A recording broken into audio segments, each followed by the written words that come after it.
Hello. ഇന്ന് നമുക്ക് ഉച്ചകത്തെ ചോറിൻ്റെ കൂട്ടത്തിൽ നല്ല മാങ്ങ ചമ്മന്തി ഉണ്ടാക്കി വെക്കാലോ. മാങ്ങ ചമ്മന്തി ഉണ്ടെങ്കിൽ പിന്നെ ചോറിലേക്ക് കറിയും വേണ്ട, ഒന്നും നമുക്ക് വേണ്ടി വരില്ലല്ലോ. പണ്ടത്തെ ആളുകൾക്ക് അമ്മിക്കല്ലിലിട്ടിട്ടാണ് ചമ്മന്തി അരിച്ചിന്.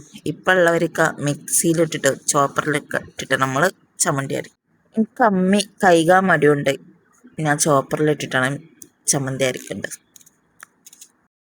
ഞാൻ ചമ്മന്തിക്ക് കൂട്ടുന്നത് മാങ്ങ, ഇഞ്ചി, കരിവേപ്പില, പച്ചമുളക്, ചപ്പ്, ഉപ്പ്. ഉപ്പ് ഇടുന്നില്ല കേട്ടോ. പിന്നെ സുർക്കയും ഉണ്ട്, സുർക്കയും ലാസ്റ്റ് കടുണ്ടത്. അപ്പം നമുക്ക് അരക്കാം അല്ലേ. ഞാൻ സ്കൂൾ പഠിക്കുന്ന ടൈമിലൊക്കെ എൻ്റെ അമ്മ ഉണ്ടാക്കി തരാറുണ്ട്.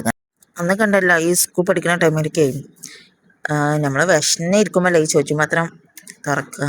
ഓ, എന്താ സ്മെല്ലെന്നറിയോ. ആ പണ്ടത്തെ തക്കാളി കൂട്ടാനും ആ ചമ്മന്തി കൂട്ടുന്ന ഒരു കുഴക്കലുണ്ടല്ലോ, ആ കഴിച്ച ഓ എന്തൊരു ടേസ്റ്റാണത്. ഒരിക്കലും മറക്കാൻ പറ്റൂലല്ലേ. നിങ്ങൾക്കൊക്കെ അനുഭവം ഉണ്ടായിട്ടുണ്ടോ? ആഴ്ചയിൽ ഒരു വട്ടെങ്കിലും എൻ്റെ കെട്ടുവനിക്ക് ചമ്മന്തി അരക്കണം കേട്ടോ. അപ്പം നമ്മളെ ചമ്മന്തി റെഡി കേട്ടോ.